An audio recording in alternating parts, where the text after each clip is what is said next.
All right, so I am going to turn this over very shortly to Stimson CEO and President Brian Finley for remarks. But before we begin, I just want to walk all of the attendees briefly through the Q&A options for this event, since I will be managing the Q&A at the end of the event. So if you look on the right side of your screen, you should see the list of the panelists and a note about how many participants are on the call. And then below that, there's a Q&A button. So if at any point during the presentations this morning, you have a question that you'd like to ask, please go ahead and type it into the Q&A bar on the bottom right side of the screen, and it will be directed to me. So I'll go ahead and manage those. We anticipate, given that we've got a lot of folks on the call, that we may have more questions asked than we can get to today, but I will do my best to ask a representative suite of questions from the audience. And we will be sharing our contact information. So if you have follow-up questions, we're happy to keep in touch and start conversations after the event. So without further ado, I'm going to hand this over to Brian Finley.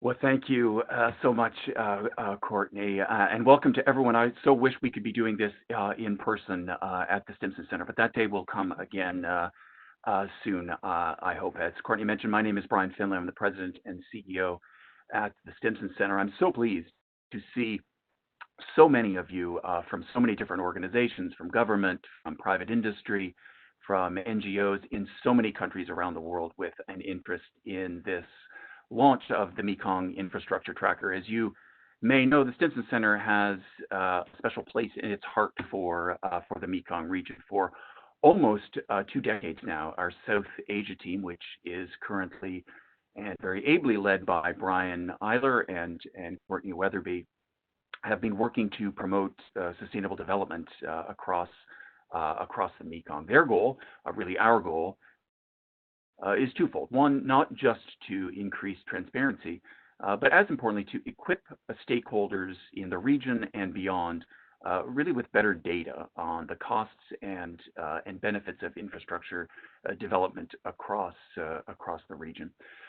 Now, given the circumstances that we are in, with such limited travel, of course, I believe that this tool is even more critical and will become even more useful to the user community, because we can engage that user community, obviously from afar, through this new tool that we launched today. It will give them, I will say, and I hope you will agree as you get on and explore the tool yourselves, real-time access to better data to make decisions around infrastructure development. Now, I'm really eager to see 2 things. One, to see how this tracker evolves over the course of the coming weeks, months, and years. But as importantly, I'm really eager to see the quality of outputs and the ultimate impacts that this tool will create for the user community. Just before I hand it off, I want to say a couple of quick words of thanks. First, to Dave Salamini, to Katie Goodman of our communications shop at Stimson. They worked tirelessly not just to facilitate this rather large gathering of all of you to help us launch this tracker, but they worked tirelessly to help create what is a beautiful tool and such a both user-friendly and just physically attractive tool to use. And I really want to encourage everyone at the end of the meeting to go on and to explore the tracker in greater depth. A big shout out as well to USAID Mekong Safeguards, and to Gloria Steele in particular. Gloria, thank you for your sponsorship of this, and also to the Asia Foundation for its partnership in bringing this tracker to our own launch pad here today. Many of you know Nancy Wan. Nancy is the Senior Vice President at the Asia Foundation. Nancy has for so long been a good friend and collaborator of the Stimson Center. Nancy, we are so grateful to you for your leadership and your commitment to bringing this tracker to light, and moreover for your passion for the mission that the Asia Foundation has in the region. I really look forward, Nancy, to our continued cooperation on this tracker and in many other areas where we share, I think, common interests in the region. And with that, ladies and gentlemen, I give you Nancy Wan. Thank you, Brian. We really appreciate our partnership with the Stimson Foundation. I want to add my welcome to all of you and express our appreciation for our partnership with USAID. We thank Simpson for hosting the launch of the Infrastructure Tracker, and Courtney and Brian Eiler, sort of the two Brians, to identify which Brian we're talking about. The Infrastructure Tracker is an important component of the ongoing program to improve environmental and social outcomes in infrastructure projects in the Mekong region. For those of you who may not be familiar with the Asia Foundation, we're a nonprofit international development organization with 18 permanent offices across the Indo-Pacific region. Through our continuous presence in programs for over 60 years, we actively support initiatives and expand governance and law reform, women's empowerment, economic development, environmental resilience, and international cooperation, working through local partners. Through a combination of strategic grant-making, activities, and baseline research, the Foundation's programs and approach have advanced governance and economic reforms, access to justice and information, and to improve the lives and create opportunities for countries where we operate. The Foundation is proud to partner with USAID on the Mekong Safeguards activity.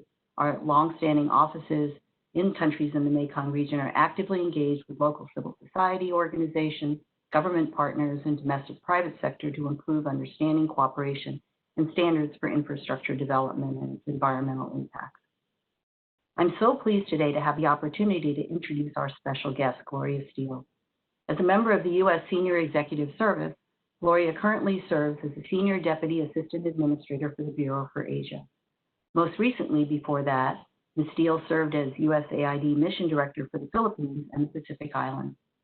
Prior to her position in Manila, Ms. Steele served as a Senior Deputy Assistant Administrator for the Bureau for Global Health, Senior Deputy Assistant Administrator for the Bureau for Europe and Eurasia, and the Bureau for Africa and Science and Technology. Gloria has been a longtime friend of the Foundation from her days as Mission Director in the Philippines, where we had a close collaboration on Promote, one of the most successful economic reform efforts undertaken by AID in the country. We've appreciated her advice and assistance in the Asia Bureau and have been grateful for her support for the Mekong Safeguards program. I'm pleased to welcome Gloria to this event and invite her to share her remarks with us now. Thank you. Thank you very much for that kind introduction, and good morning to everyone. Thank you for joining us today. I would also like to begin by thanking the Stimson Center for hosting the launch of the Mekong Infrastructure Tracker. This remarkable tracker is the result, I know, of countless of hours of work by colleagues at the Stimson Center, the Asia Foundation, the Global Governmental Institute, and of course, USAID. And so thank you to the Stimson Center for getting us all together here this morning. Today's event could not have come at a more could not have been more timely. The Mekong region has experienced significant growth over the past decade, but it has come at a considerable environmental and social cost. Today, the economic, social, and environmental risks are even higher due to the unprecedented global crisis caused by COVID-19. Decisions that are made today will impact the livelihoods of those who depend on the Mekong River for generations to come. In April, the New York Times reported that China appears to be manipulating Mekong River water levels by holding back water at its dams to meet its own domestic needs. This is impacting tens of millions of people downstream who depend on the river for their livelihoods and has contributed to unprecedented droughts and flooding. This is a major concern to us. Last year, countries in the lower Mekong experienced the worst drought in a decade. One river gauge in northern Thailand, for example, reported its lowest water level on record. This happened despite the fact that China's region of the basin upstream saw more than above average rain and snowfall. The Mekong flows through 6 countries, as we all know: China, Burma, Laos, Thailand, Cambodia, and Vietnam. It sustains the livelihoods of some 60 million people in the basin. And yet this critical lifeblood of the region is being clogged at a frightening speed. The number of dams currently under construction or planned for construction will effectively quadruple the total number of dams to about 400 of the Mekong. Irresponsible infrastructure development erodes the natural resources that are so critical for our partner countries' long-term growth. If not built and used responsibly, these dams will destroy fisheries, drown crops that feed countless families and communities, and rob one of the world's most fertile rivers of its nutrient-rich sediment. And if associated contracts and costs of infrastructure are not transparent, countries can end up facing long-term debt distress. Around the world, China is offering predatory loans that feed this destruction. Its loans prioritize short-term expediency, and countries with natural resources that it values, like energy, water, wildlife, forests, and marine species. Water is a shared resource and a finite resource. We all thought that it was renewable, and over the last few decades, we learned that it is finite. It should not be manipulated by any country for its own gain. Without enforcement of strong environmental and social safeguards, and without government transparency, more families and more communities will suffer under the weight of irresponsible infrastructure development and practices.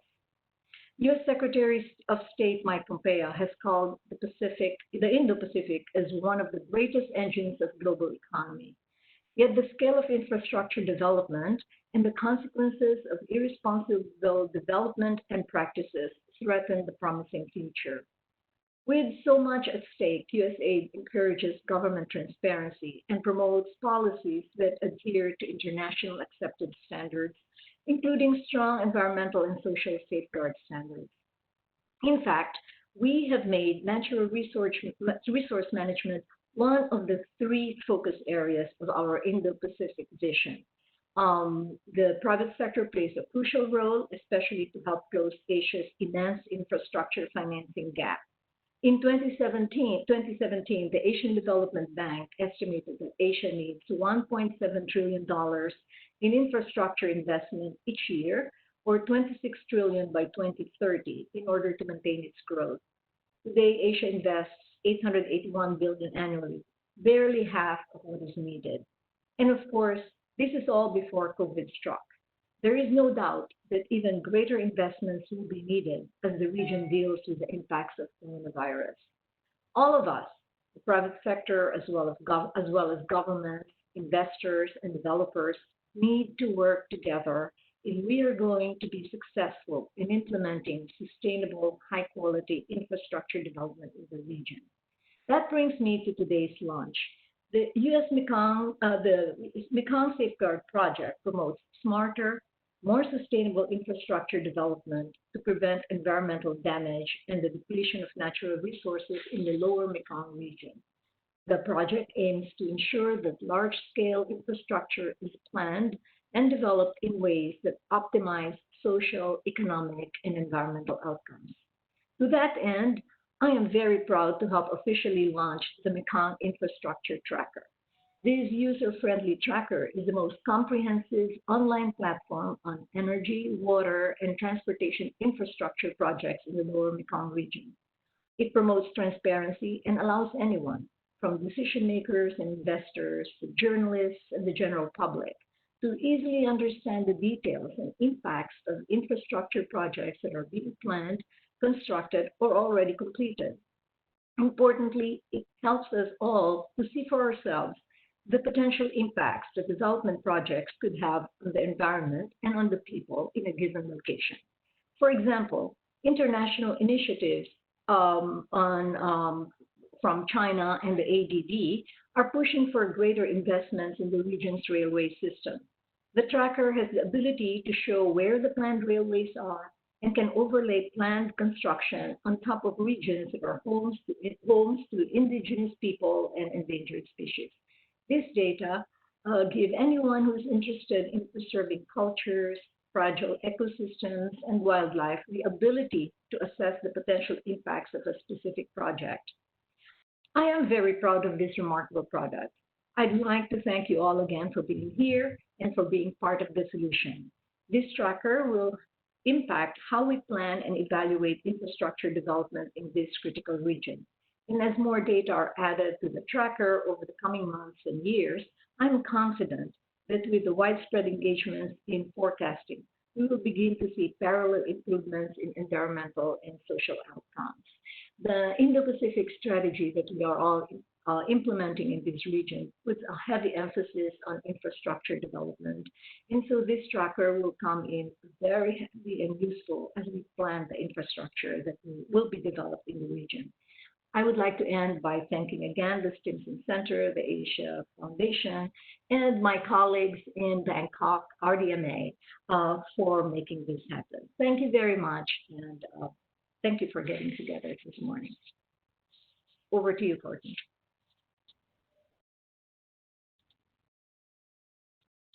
Well, my name is Brian Eiler. I'm the director of the Stimson Center Southeast Asia program, and I just want to express these words of thanks to Gloria Steele for joining us today and kind of teeing up the motivation and the reasons behind bringing data transparency to the region. We're going to move away from our introductory remarks and into the kind of the core part of our event today. And again, we're just delighted to be working with Gloria and her team at USAID, with the Bangkok team at RDMA, and are particularly indebted to the leadership of the Asia Foundation on USAID Mekong Safeguards for their guidance through this process. This is a really exciting opportunity to introduce the Mekong Infrastructure Tracker to all of you. The tracker is not just one tracker application, but it's an ecosystem of web applications and products that's taken about 18 months to get to this launch point. And thanks go out to our Stimson admin team, our comms team, particularly Dave Salamini and the rest of the team there. Of course, our Southeast Asia team, Reagan Kwan, who's the helmsman of the Mekong Infrastructure Tracker, and he's going to be the face and the voice of this going forward, and Courtney Weatherby. And we've received lots of support over the last 18 months from a team of 8 interns, research support from IUCN, China Dialogue, and again, we're particularly grateful for the support and leadership of the Asia Foundation and USAID. Additionally, to shape the tracker into a very smooth and effective user experience for all of you, we enlisted many of you that are calling in all over the world in more than 20 focus groups over the last 9 months who went through a beta version with us over time and sessions, as well as over a longer period of time to provide feedback on improving the experience. So thank you to all of those who participated. And lastly, I want to let it be known that the tracker is built by Blue Raster and Esri. And Esri is the company that has brought you ArcGIS and has defined the GIS sector and revolutionized the way we see the world. First and foremost, like infrastructure development, the Mekong Infrastructure Tracker is very much a work in progress. Please remember this. We envision that as new projects, new infrastructure development projects are announced, and the region adjusts to emerging trends in infrastructure development, the tracker is going to adjust as well. We've developed a very flexible set of applications that allows a user community to have an ongoing conversation with us about infrastructure development and with each other, as well as the importance of integrating ESG standards into infrastructure development. We acknowledge that there are gaps in our data. I think this is something that makes us very unique, particularly with the descriptive information that describes projects. But these gaps are highlighted for you to attract you to help fill in the gaps and perfect underlying data. So again, today is the start of a conversation with you as a user community that you can converse directly with Reagan Kwan. You'll be able to submit new projects as you see them, help us fill in the gap, and he'll sit there as a gatekeeper to help verify what's coming in before it's plugged into our geodatabase. We envision a wide range of users will form the user community. We envision these users to be government planners and officials in the region, as well as from development partners, particularly here in the United States, NGO champions, academic researchers from all over the world, media outlets, and very importantly, the private sector. We think the private sector will find particular interest in the data that we have here. The core value of the tracker lies in its infrastructure project data sets. Rather, I should say geodata sets, because they come with geolocations. And currently, the tracker houses 2 categories of infrastructure projects. We have power generation, as well as linear infrastructure, roads, rails, and waterways. We've found 1,770 power generation projects for you to explore, and more than 175,000 kilometers of linear infrastructure, including high-speed rail, urban metro lines, and upgrades for you to explore. And by the end of June, we will have added a third set of data, industrial spaces, which include special economic zones, industrial zones, and industrial spaces related to transportation, like ports, train stations, airports, and seaports, and others. And by the end of September, we'll have added new data sets for reservoirs, as well as transmission lines. All of this data is free, and it's for you. It's open for anyone who wishes to engage it. You can download it, you can analyze it, you can produce your own research products. And importantly, you'll be able to use the applications on the Tracker ecosystem to create your own, to take charts and graphs directly from the Tracker dashboard for your own purposes. Our basic goal here is to improve transparency around infrastructure development projects, not only around the specifications of projects, but to give users a feel for the owners, the investors, and the builders of projects. Who is involved with these projects, countries that are involved with these projects. You'll be able to do very simple searches to see this is a Chinese finance project, or this is a Japanese-owned project. Not only single projects, but you can aggregate those data and say, in a country of Cambodia, this external investor has invested X amount of dollars, or has invested in something like 11 gigawatts of hydropower. It's a really powerful tool that many have spent a lot of hours on during the beta design process. And importantly, we've brought in a lot of new data for you to help understand risks, to help understand the risks that infrastructure development projects pose to their surroundings, to communities and environments around them, as well as the benefits. But then also to reverse that, to think about how the environment presents risks to infrastructure projects. So think about sea level rise and coal plants that are on the coast of Vietnam. As the rising seas encroach, this tracker will be able to help track the risks to those projects, among other risks.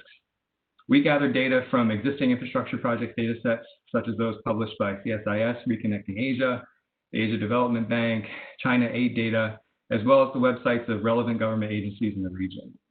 We believe this composite view provides a near complete picture of the current state of infrastructure development in the region. And we give credit to where we find our data.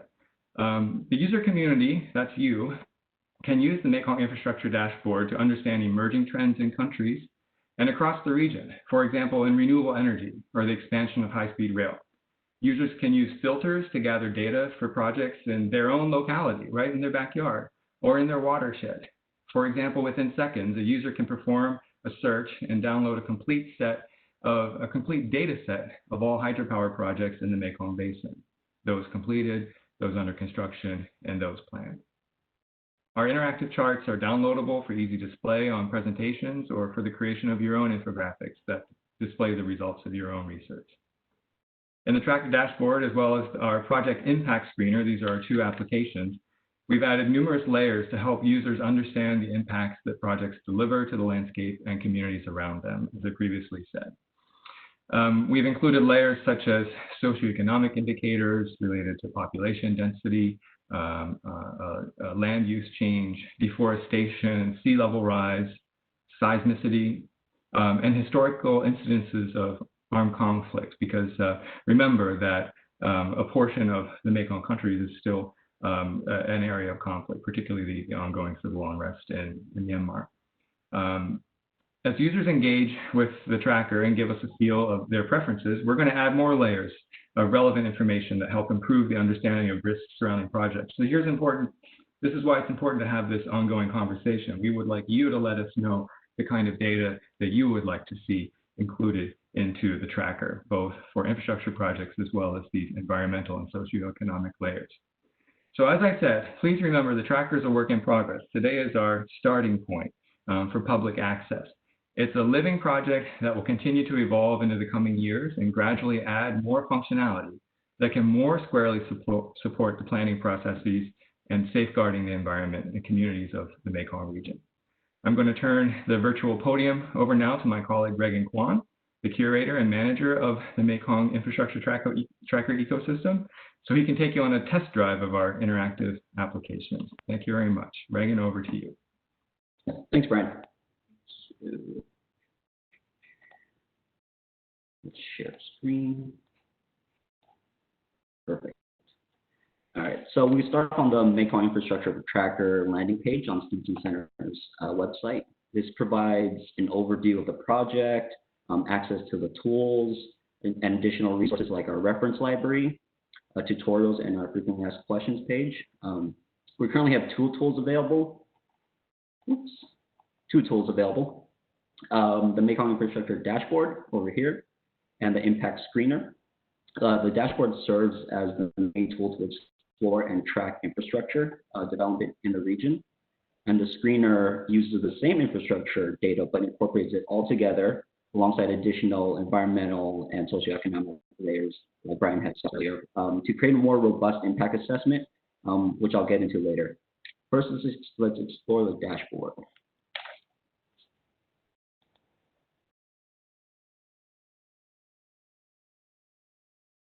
So this is a default view that shows energy projects across the region once it loads. You can find our available geodatabases on the top left. I mentioned power generation and linear infrastructure at the moment, but as we add more, like our industrial spaces and transmission lines, they'll be added here. On the right side, we have our two external links for an overview and methodology page for the project, and our submission links for missing data or updates that we don't currently have on the tracker itself. This is particularly important because we really want to encourage you all to engage with us as we continue building this platform, and providing information is one way of starting a dialogue between the various stakeholders. Onto the map, on the left, we have these functions, 3 functions for filtering, opening a charts panel, and turning on and off map layers. The filter screens through a dozen variables like energy source, project status, countries at the bottom, and watershed, and all the way down to a tributary. You can filter with one variable, like for example, hydropower, and then the map will update. But you can also apply many filters simultaneously, like I can keep hydropower on, and then maybe I want to check out the Mekong Basin, more specifically the tributary. I can find the tributary, and it'll focus specifically onto those hydropower dams in that specific tributary. Once you're finished with the filters, you can reset everything by clicking the reset button up here on the top, and it'll come back. The chart panel allows you to visualize and sort through preset charts of projects currently on the map. You can navigate the charts by clicking the arrows on either side. So, something that's really cool is the charts also act as a filter. When you just click on a certain segment of the chart, it'll update the map to reflect that change. For example, you'll notice Vietnam has a relatively high solar generating capacity. So if I were to click on this segment, it would specifically give me solar energy generating power plants in Vietnam. And you can reset this by clicking that reset chart button right there. Finally, you can export these charts if you'd like by clicking the print button right here, which downloads the chart as a PNG file. And you can add this to your presentation as a visualization, or you can even share it on social media as an infographic. And then we have the map layers. The default is always the infrastructure projects that are on. But we also have these supplemental layers that you can turn on and off.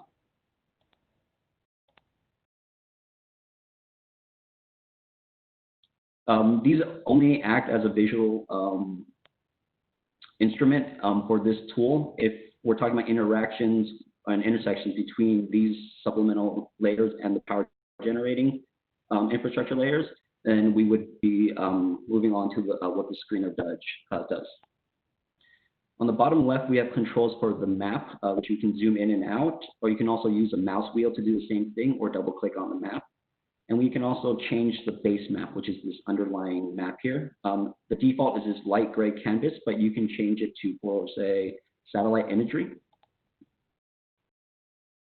This can be really useful if you wanted to see an actual project and its surrounding areas. For example, let's say I want to look at the Mekong 2 dam in Laos, which I think is this one. Yeah, okay. By clicking on the project icon, the map will zoom and pan towards that specific project. And you'll also have this project details panel on the right side open up. The details panel lists all the information for the projects on the map, including information not in the filter like sponsors, lenders, and construction companies involved. You can also submit information down here on the bottom for specific projects by clicking this submission link. And this entire panel updates as you apply filters, and it will display only those that are currently on the map. Finally, you can download the database based on what's on this list on this top right here, with or without filters on, as an Excel spreadsheet that you can continue to explore or import into external data management or analysis software for further studies. And that's a quick overview of what this tool can do. So how do you use this? There's been a recent push in solar energy investment in Thailand. So as someone who's interested in this topic, I may want to look at solar energy investments in Thailand. And I can do that by first applying some filters. So under project type, we'll go to solar. And then in country, we'll check Thailand. And that's it. It's filtered through to those specifically within Thailand and are of solar energy generations. Now we can just view some charts, turn on some extra layers if we wanted, or look through project details and just kind of explore all of this that's here. But for my case, I want to use the data with other sources to create a graph. So I'll download the data set. There. And then I can import this into another program like R. And then I can bring in external data from, say, BP. And I can create a graph like this. So this is the solar energy generated by the power plants in Thailand relative to overall consumption in renewable energy in Thailand from 2010 to 2018. So this is something that's very versatile as a tool that you can kind of take out beyond the tool to kind of continue working on that. Moving on, we have the project impact screener that you can also find on the landing page. The screener incorporates both infrastructure databases together at the same time on top of the supplemental environmental and socio-economic layers. On the top right, sorry, this is in the way. There we go. On the top right, you can control which layers to include in addition to the energy project shown on the map. From before, you can also have this linear infrastructure. We have, including everything from national roads to urban rail, like the metro and high-speed rails. You can see it as we zoom in closer.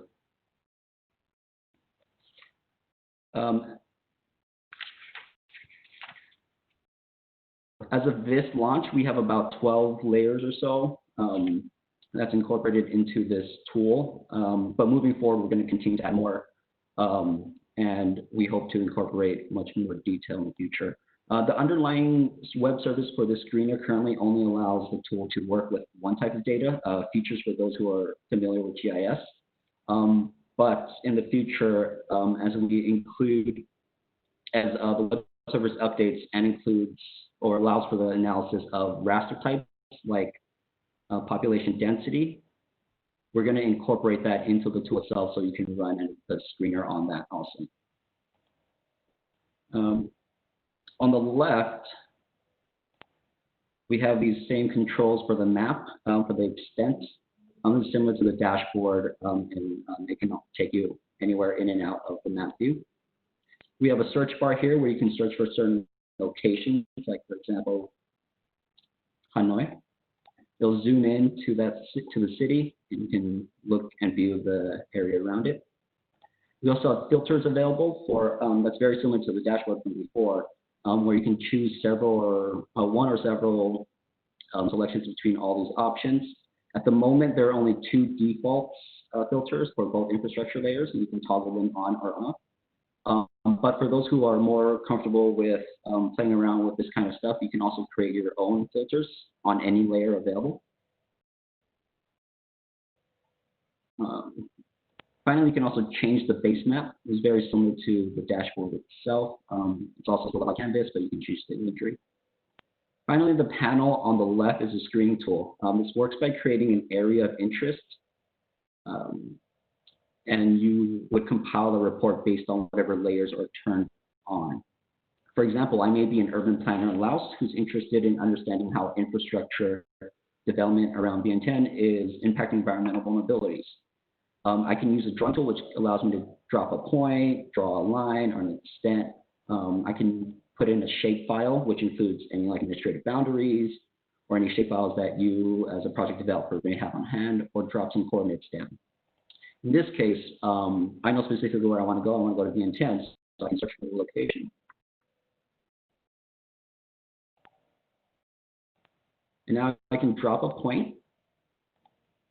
And because I'm interested in the regional impact of infrastructure development, I'm going to add a 50-mile buffer.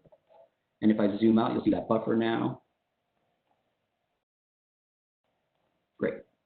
And now I'm going to turn on the layers I'm interested in. In this case, I want protected areas, key biodiversity areas, and major earthquakes. With the layers turned on and the area of interest drawn, you can now create a report.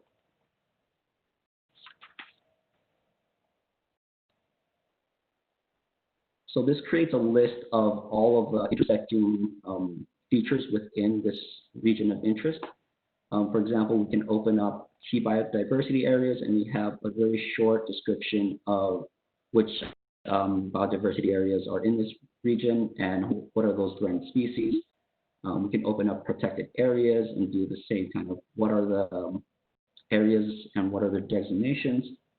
And you can use this information. You can continue viewing it here, or you can also download this data set as its individual layers, or you can print this out as a list for viewing purposes. And that kind of goes through both tools. That was a quick overview of what the dashboard and screener does. And I understand it may be a lot to take in all at once, but we do have resources available. We have tutorials that go over these tools in detail, and you can always reach out to me or the team at mekongtracker@stimson.org. Moving forward, we plan on hosting events to showcase these tools to regional stakeholders virtually, and hopefully in the future in person. We also have updates already in work.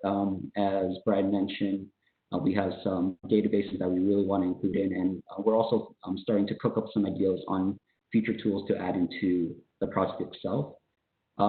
We are also really excited to reach out to you all and those who also couldn't join us to create an engaging ecosystem with stakeholders and the user community. And I really look forward to our discussion. Thank you. Thanks, Reagan. That was a very comprehensive but a short introduction into these 2 interactive applications as well as our web ecosystem. So all of you on the call will easily be able to find these tools via Google searches, and we'll also send you the links to these tools for your convenience. And we're going to move now into our panel discussion. And our panel discussion will be formed of 4 people, 4 distinguished panelists. First, we're going to hear from Brooke Whitaker, who is the Chief of Party for USAID Mekong Safeguards at the Asia Foundation. and Brooke is going to let us know more about the USAID Mekong Safeguards project. And after that, we have Dr. Mary Melnick, who is the Environmental Security and Resilience Team Leader at the USAID Bureau for Asia here in Washington. And we're welcoming Mary back to another public Stimson event. It's great to see you here. And I'm going to join this discussion panel. I have no further presentations. And then Reagan, again, who is the face of our infrastructure tracker, he is the curator and the manager of the tracker. He'll be on this panel as well to take all of your questions. So first, Brooke, looking forward to your presentation, learning more about the USAID Mekong Safeguards. Thank you. Thank you very much, Brian. My name is Brooke Whitaker. I'm the Chief of Party of USAID Mekong Safeguards. Very happy to be here today to participate in the launch of the tracker. But first, I wanted to thank USAID, of course, the Asia Foundation, and everyone that works with you, Brian, at the Stimson Center for making today possible. For me, I thought it would be good to speak about USAID Mekong Safeguards in order to give everyone some perspective of the activity, so you know how the tracker fits into our work. It's a 5-year USAID program that runs through 2023. The Asia Foundation implements it in consortium with the Global Environment Institute and, of course, the Stimson Center.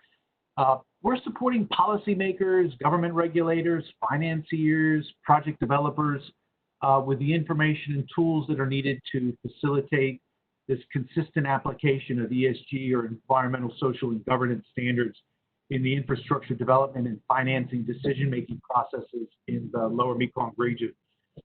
This is something that's very important, I would even say critical, for all of the stakeholders that I mentioned. Our overall objective is to, as Gloria mentioned earlier, to improve the environmental social outcomes as new infrastructure is developed in the lower Mekong region. And I think this is certainly something that everyone would like to see occur.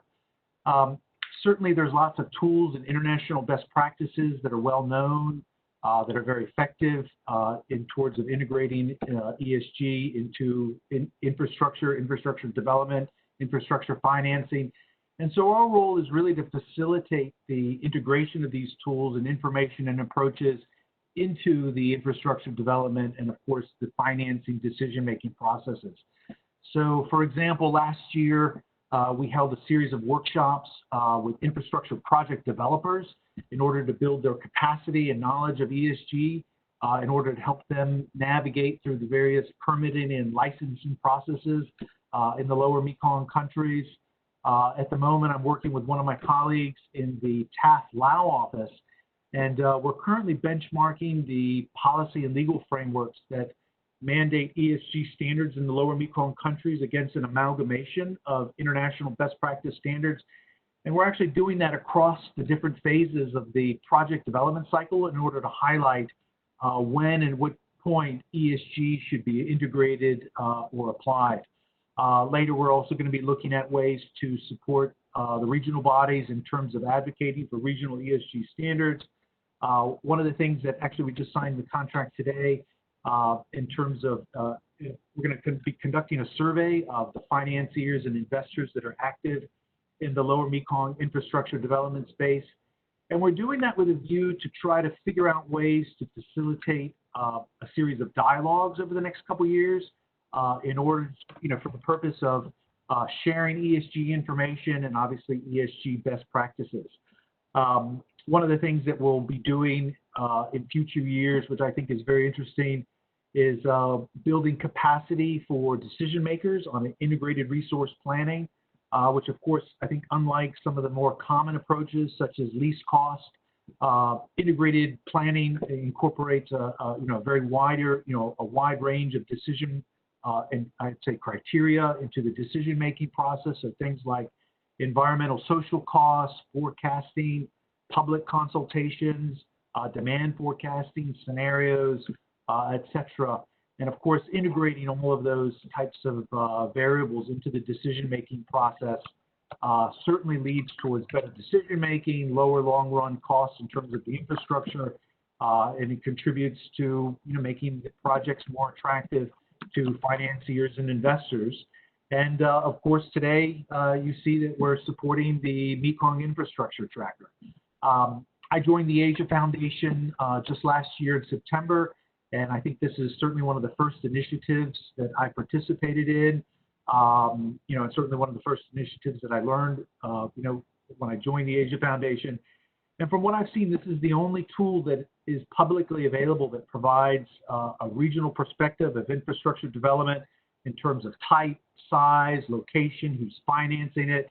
And even as you may have quickly seen when Reagan was going through it, there's a way to view the time or as infrastructure has been developed over the past couple of years.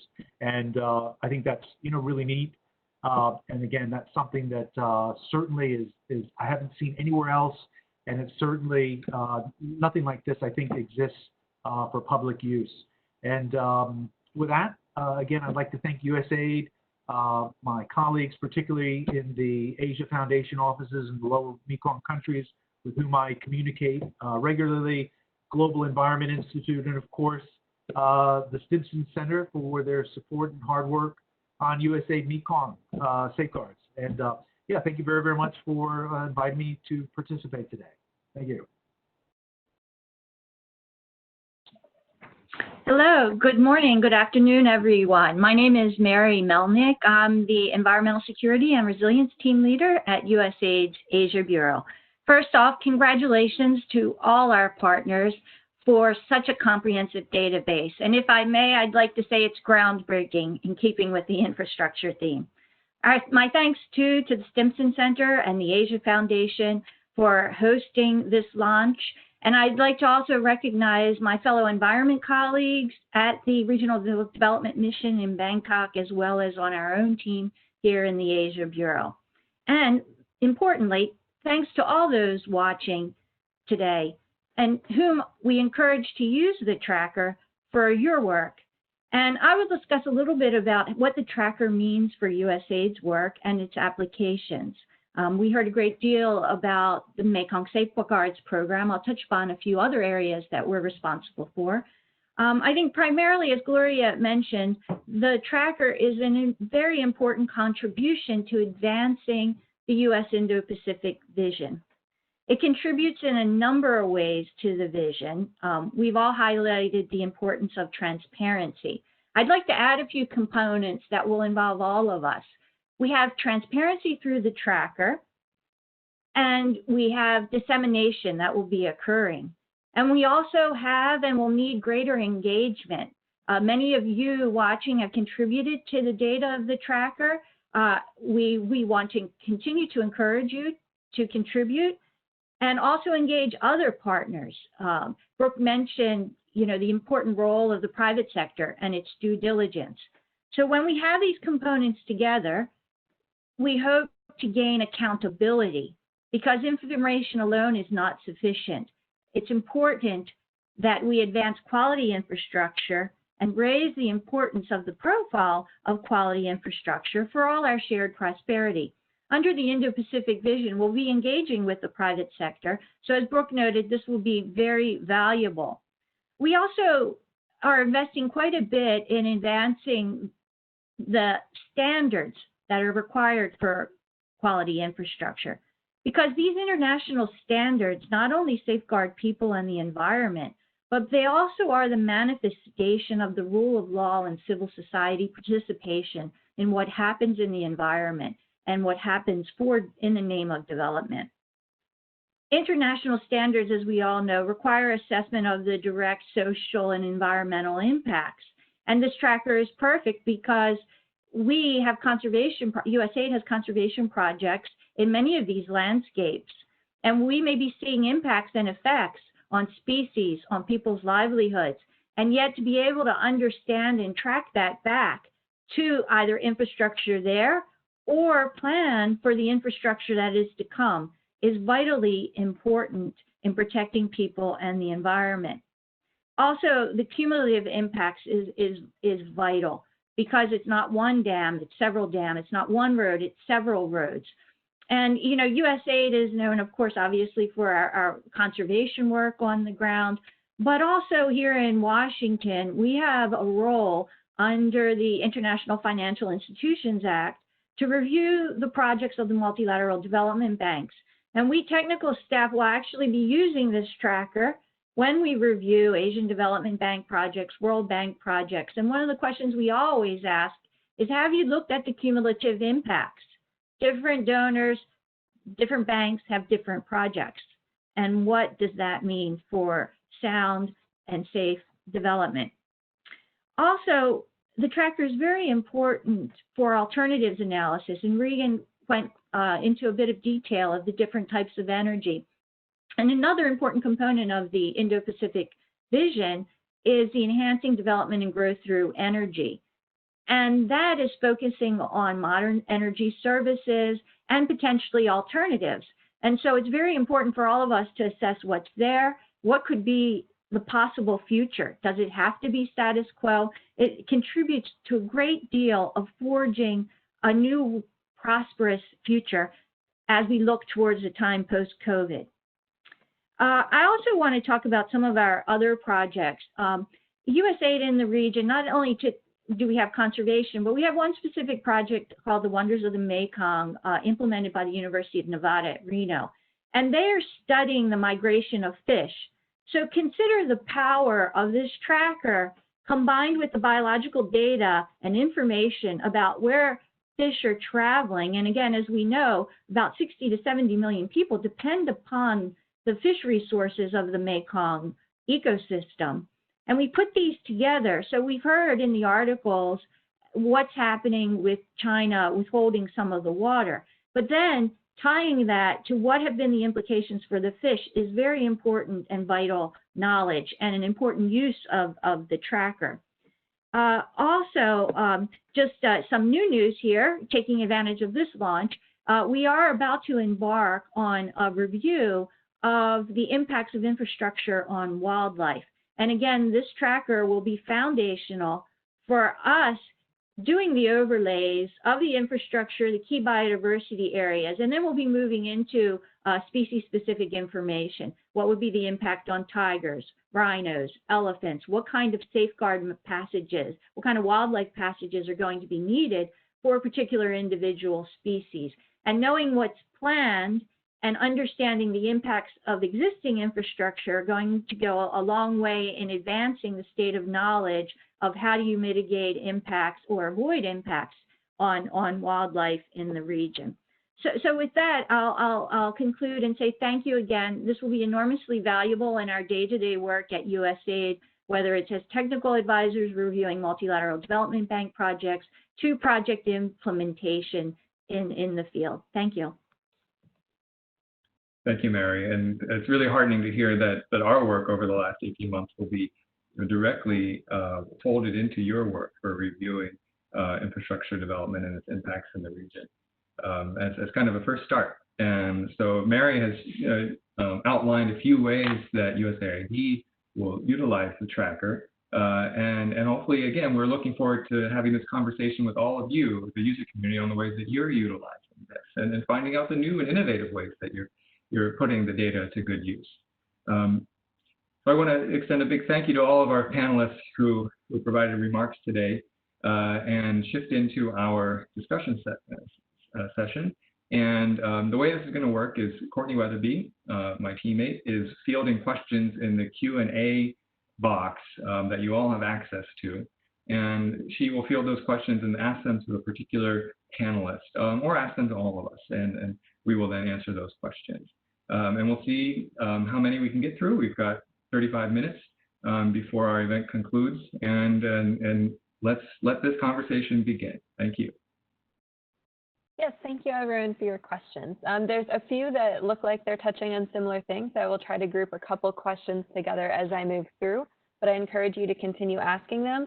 And just as a reminder, if you direct them to a specific panelist, I as the host am not able to view those questions because those are asked privately. So please make sure that you're directing questions to the host account or to all panelists. And if you asked a question already that was directed to someone specific, please go ahead and ask it again, but ask it to me so that I can put it into the question pipeline. So one of the first questions, in which I think is probably sort of the simplest to answer, is the aspect of access to this information. We had a few viewers who are asking, is this information and are all of the tools on the tracker free to use, or is the information free to share? So I'm going to direct that question on data access and transparency to Reagan. Hi, thanks, Courtney. Yes, all of our tools and all the data, everything behind it is free and open publicly for anyone to use and access. We really encourage this kind of level of transparency in terms of data management analysis, and we really want our user community to engage with us. So all this is available. And you can find this on Simpson's website. I think it's under Mekong Infrastructure Project or Tracker. Great, thank you, Reagan, for that. We had a question specifically for Brooke Whitaker asking about standards for infrastructure projects. So when you're looking at ESG standards, what types of standards are important to consider for incorporating consideration of ecosystems, biodiversity, and resilience when you're analyzing projects?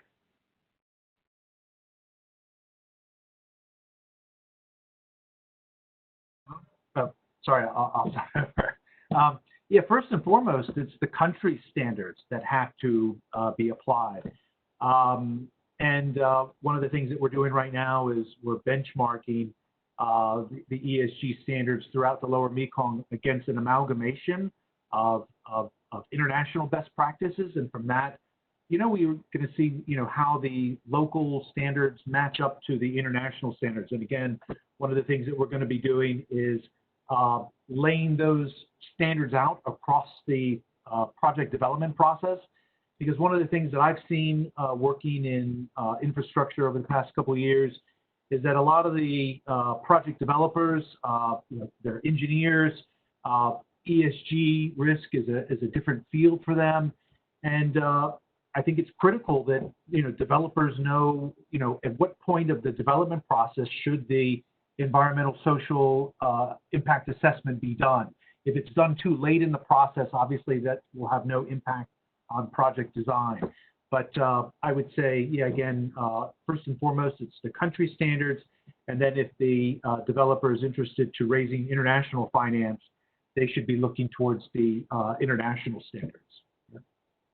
If I can two-finger on that, ESG standards process of when those standards are applied. We all know that these standards can or are documented. These processes are documented often through contracts that often are publicly available, power purchase agreements, or environmental impact assessments, environmental social impact assessments, among other kind of assessment documents. And if you think back to the image that Reagan showed you of the Nam Tuen 2 dam, at the bottom of that indicator box was a list of the relevant project documentation transparently available for all of you to assess.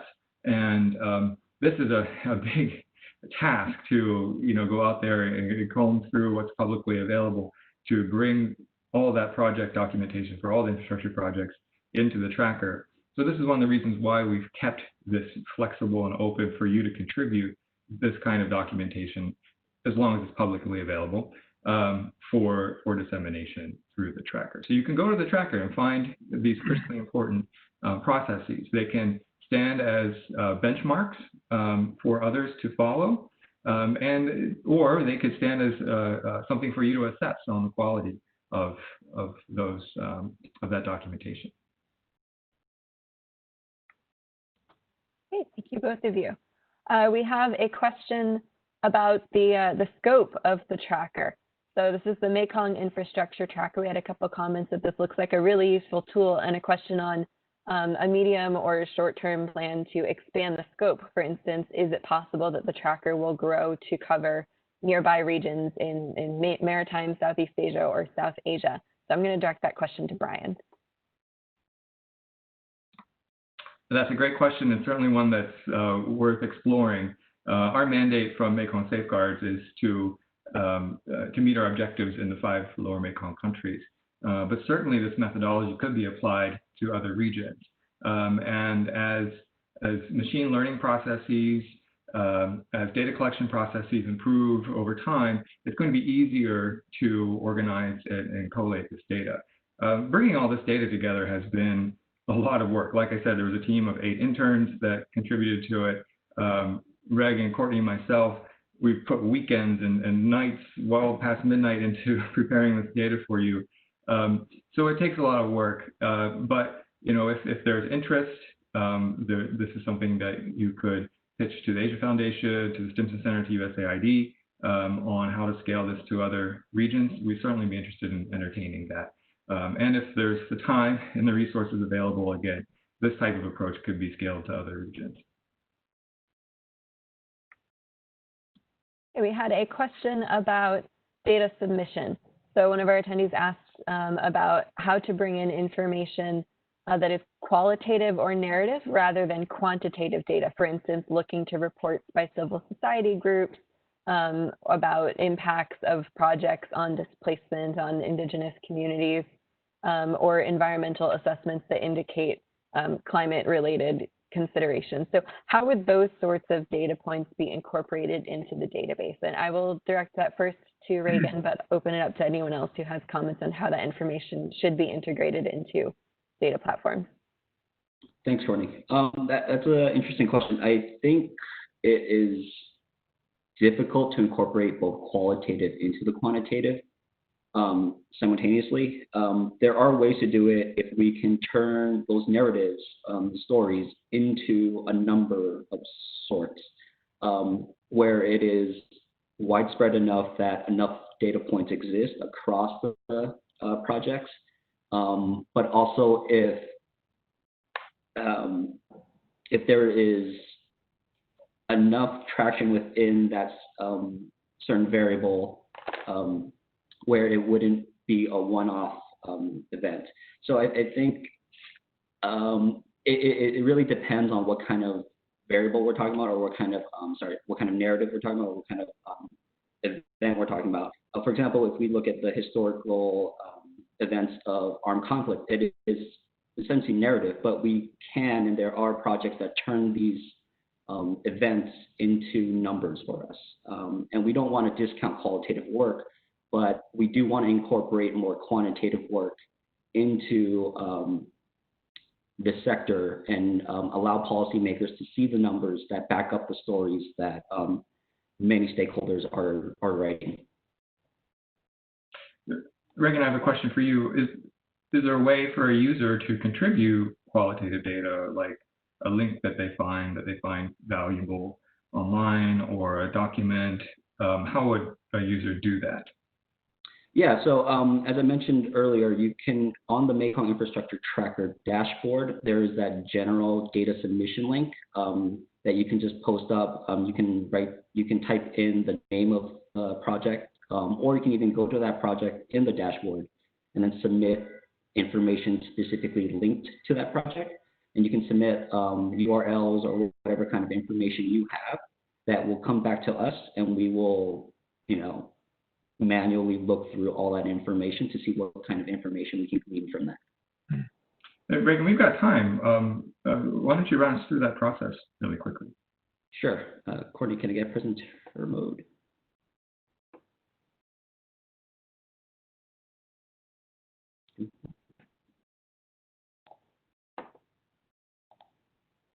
Thank you.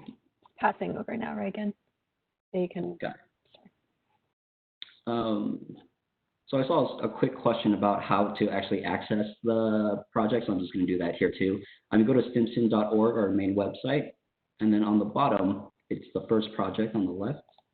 You click on that, and you have free access to both tools here. Let me just click on that, and it'll take you to this page. So we'll open the tracker. So like I said, the first option is this general submission link right here, but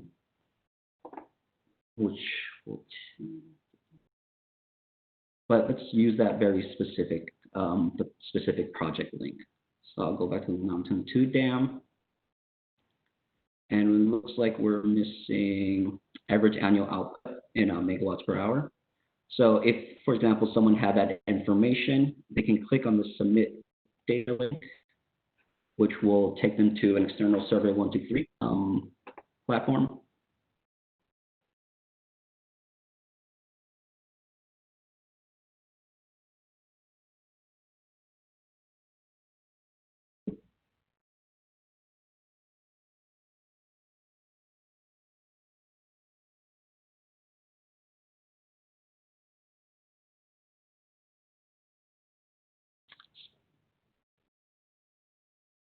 You're on mute, Brian. We should have some elevator music as we wait. Yeah, this took a little longer than I expected. Yeah. It's taking so long. This one works. There we go. All right, we'll use the general one for now. So this does take a little longer to load. So in the general one, we'll have a response type about what kind of projects or what the information is that you're trying to provide, with whether it's new information, missing information, or update. You will choose what kind of infrastructure type it is, and you'll input all of this information, but really only the ones that are required. And then at the bottom, for those who have these stories that they want to share with us, you can include relevant links, and you can add as many as you like. So yeah, we really encourage you guys to send us whatever information you have. The more information we have, the greater our ability is to determine whether or not we can kind of tell a story and include that as a quantitative variable. So yeah, really looking forward to talking to you all. And finally on that, another output that a deliverable that the Stimson Center will provide by the end of September is we're going to generate 5 country profiles of the drivers of infrastructure development in each of the 5 Lower Mekong countries, so that you all have a better idea of what's on the front end, what's pushing the infrastructure development forward in terms of demand, in terms of investment trends, in terms of openness for outside investment for infrastructure development. So look forward to that coming by the end of September. So we've had a handful of questions from different folks in the audience asking, have we presented the tracker to the regional governments in the Mekong countries? And if so, what has been their reaction? And if not, or if we haven't presented this current version, what type of interactions do we have planned in the future? So I'm going to direct the first aspect of that question about historical engagement to Brian, and then future engagement to Reagan. Thanks, and Brooke might want to provide input, or Mary as well on that. So yes, we have, as I mentioned during my remarks, we've conducted focus group sessions in the region. We did this starting in September of last year, and I guess wrapped up our last focus group session virtually in January before moving to the next stage of production with a variety of stakeholders in the region. We've met with academics, we've met with non-government institutions, we did media focus groups as well, private sector focus groups, and importantly, we met with numerous government officials in Thailand, particularly, and Vietnam, and as well as in Cambodia. And these were done with the facilitation and support of USAID and the Asia Foundation. So we're really grateful for the local offices there. And we look forward to expanding our engagement in Laos and Myanmar, countries that I didn't mention. The beta version of the tracker was also publicly available. It just wasn't something that we, sang loud to everyone. So we had been receiving frequent feedback from numerous governments in the region. And by and large, the reaction was, wow, this is impressive. They had never seen kind of a full look at infrastructure development from a regional perspective. There's a big difference from what an old map can tell you versus something that's live, as well as the power of the summary data that is included. Numerous important questions can be answered that are critically important to government decision-making processes, and our government stakeholders quickly saw that. I think there was some initial surprise on sources of data, but quickly we could allay any concerns there by saying that we're using publicly available data. Much of the data is from the ministerial websites themselves, where the ministries post updates on particular projects. So there's a conversation that is ongoing that started with those focus groups, and we're eager to continue that conversation with local government stakeholders in the region.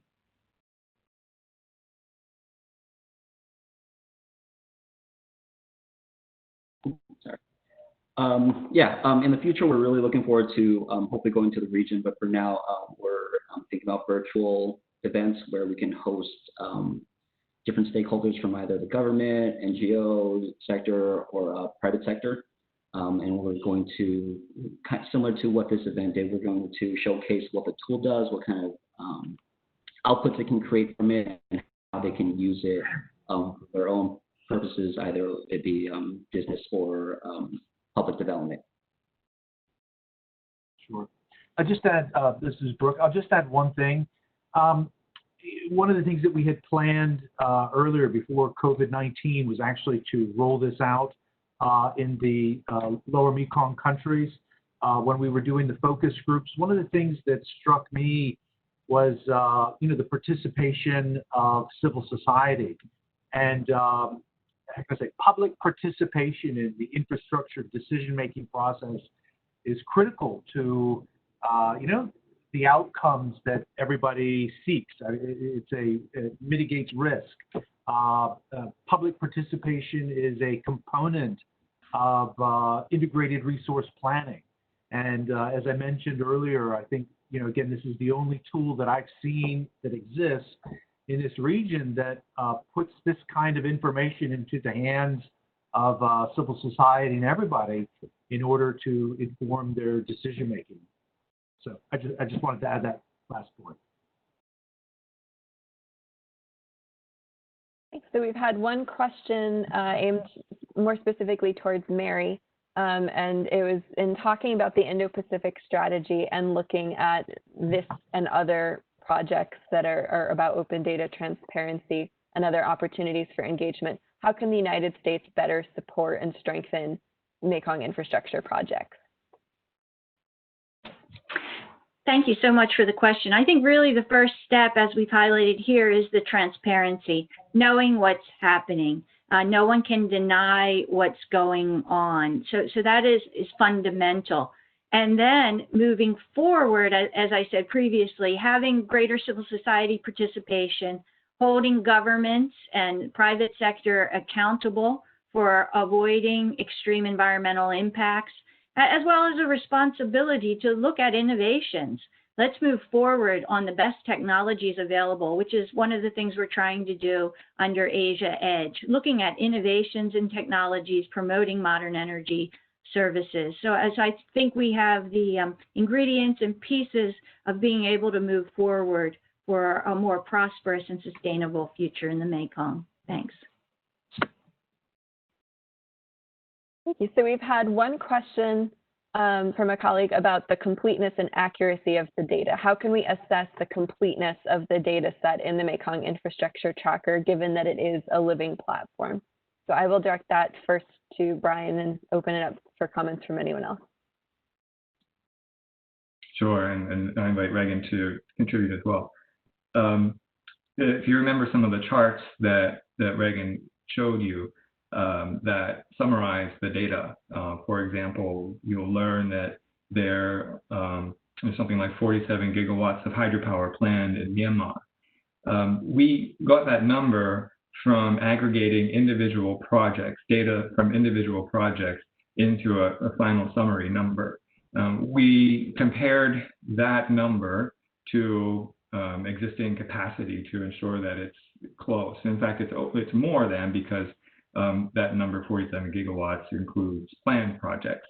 So for planned projects, we're looking for an MOU, we're looking for a contract, or a project announcement that is sufficient enough to us to say that this is a likely project to move forward, or it is a feasible project. And that moves into the Tracker geodatabase and is, again, aggregated into the summary statistics.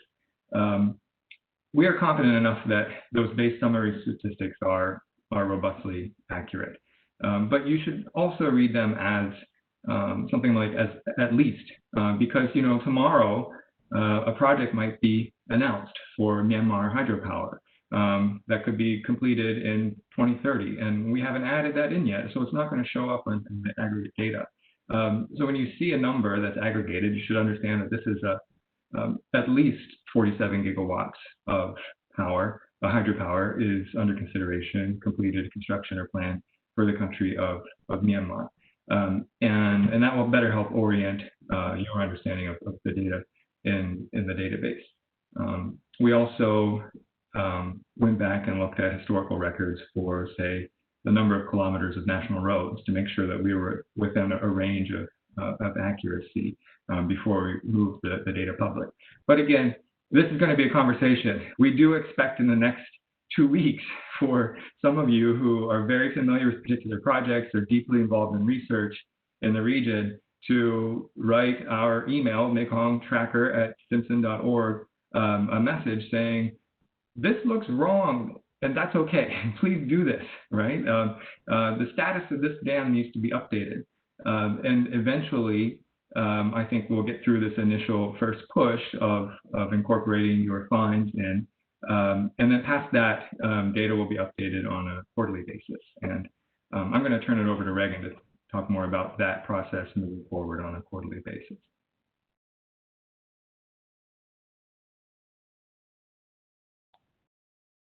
Yeah, I'd also like to include that in the spirit of transparency, we include all the sources that we've been given and that we consider valid to an extent.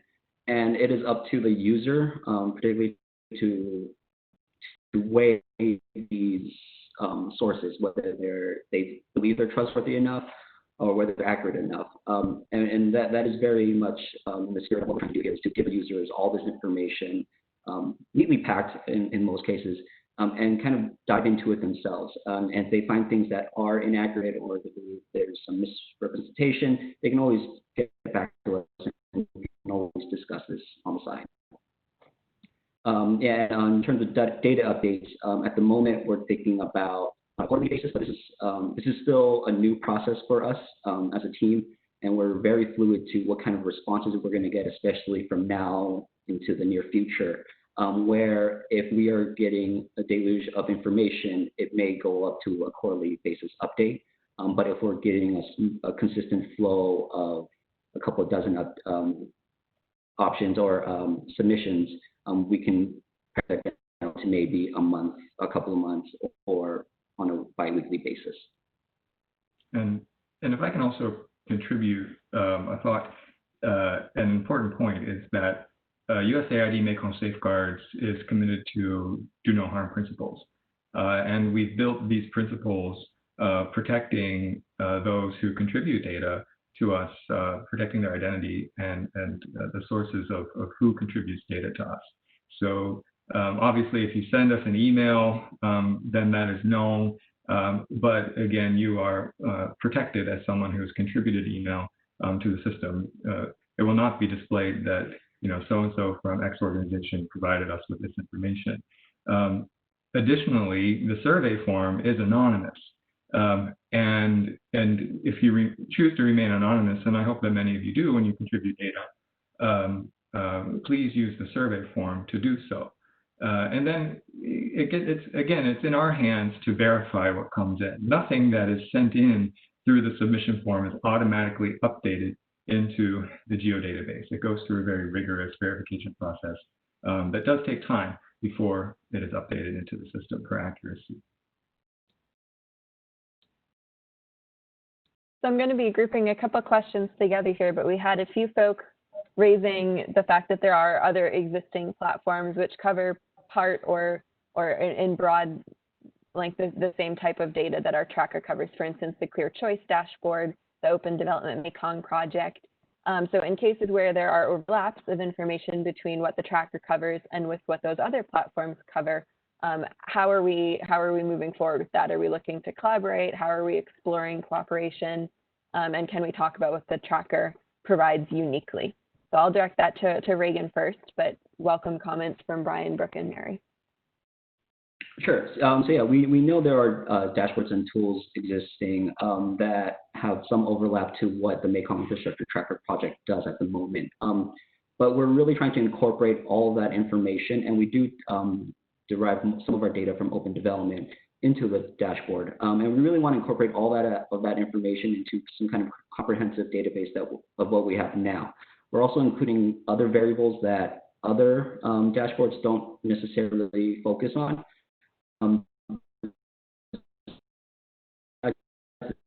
geospatial aspect. We also have a lot of financial data, a lot of foreign investment information that I really want to also include, because this is a global issue. Even though it's regional, it's also global in its nature, and that as more interest comes in, we really want to focus on that aspect. So we are also looking for collaborators in the future. There are certain aspects of this tool that the three of us in our team aren't very familiar with, and we do need a specialist to come in to provide us that support. So if there are those who are interested in supporting this project and collaborating with us, you can also reach out to us, and we'll be reaching out to those that we find in the future.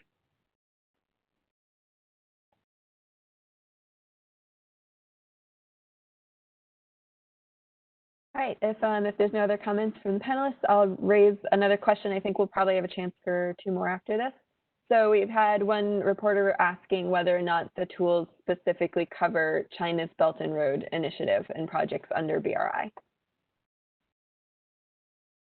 And I will direct that to Brian, but again, open to whoever else would like to comment.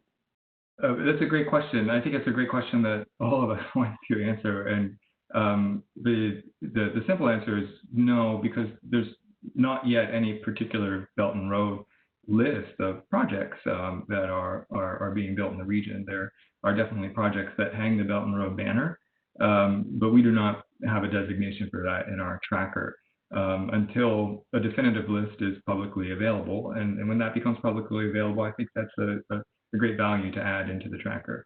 But what we do, in addition to tracking Japanese invested projects, Singaporean invested projects, Vietnamese invested projects in, say, Laos and Cambodia, we provided a comprehensive list of all the Chinese infrastructure projects that are owned or financed or constructed by Chinese stakeholders. And interestingly, as the U.S. begins to put more and more focus and hopefully more investment into the region, you'll be able to see a trend, an uptick in U.S. investment in the region from U.S. investment and stakeholders.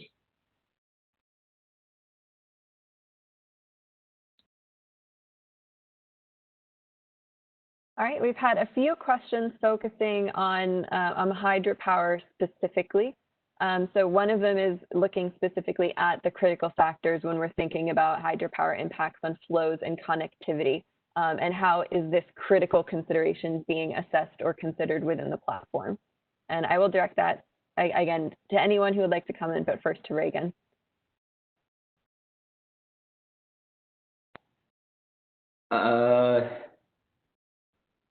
Yeah, I guess we can address that. And we do have plans to incorporate additional data layers like free-flowing rivers and sediment in the river and for connectivity.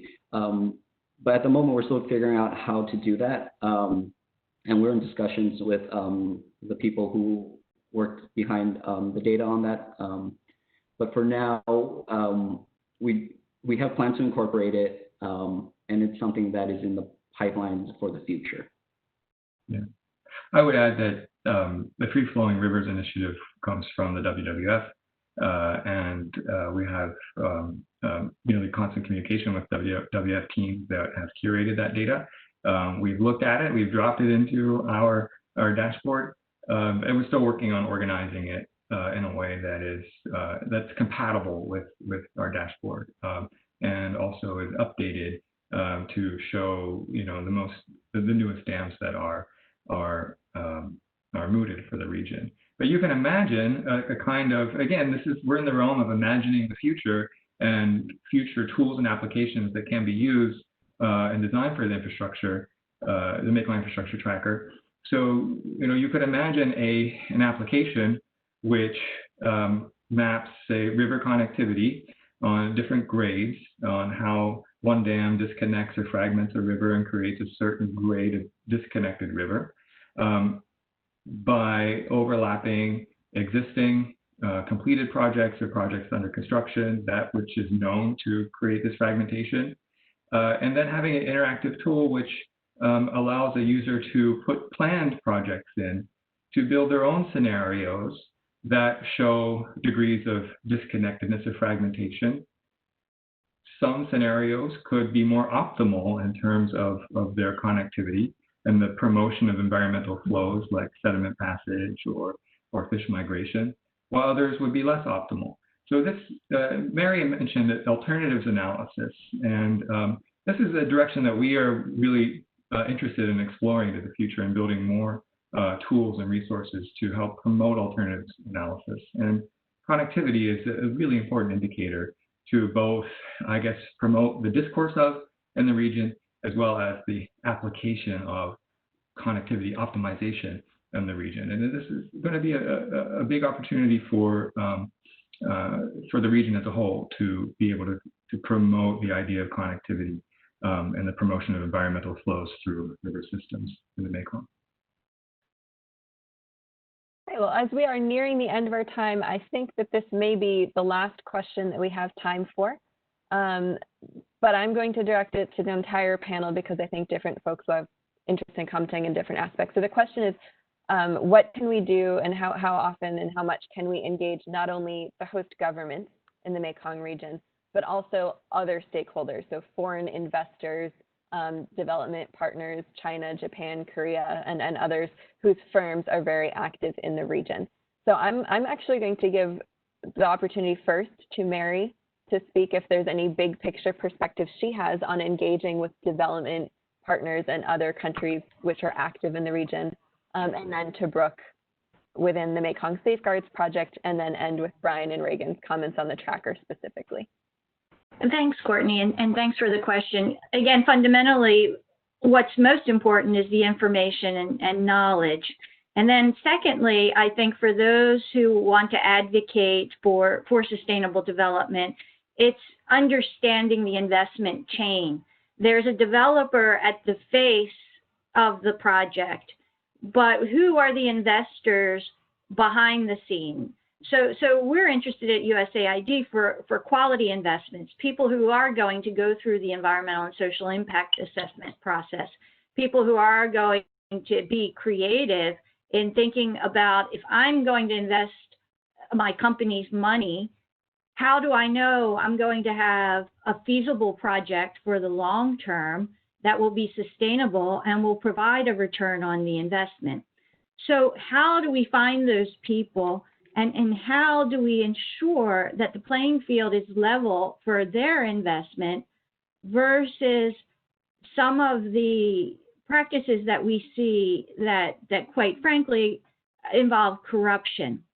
So again, the transparency aspect is important, and understanding the financial links to a particular investment project, which could be very opaque, or it could be directed towards companies who've made ESG pledges. Thanks.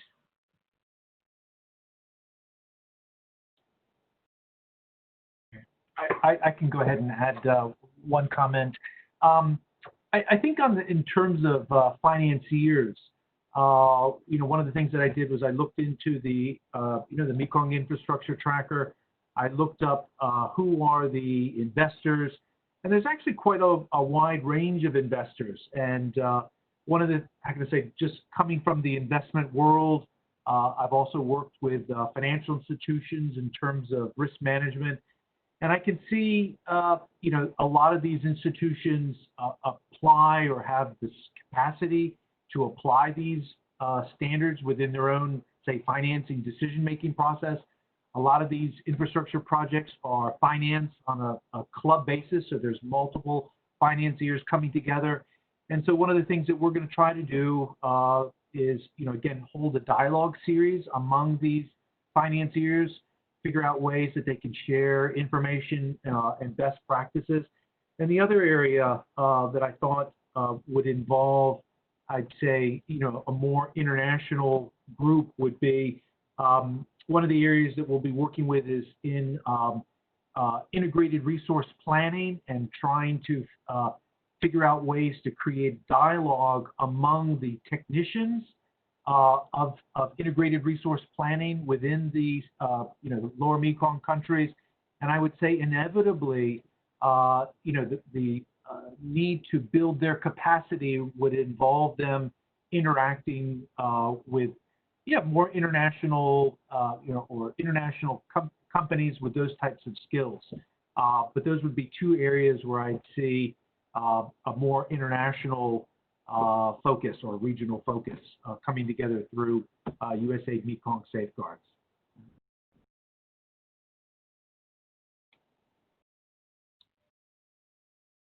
Reagan, do you have any final remarks, and I'll wrap things up?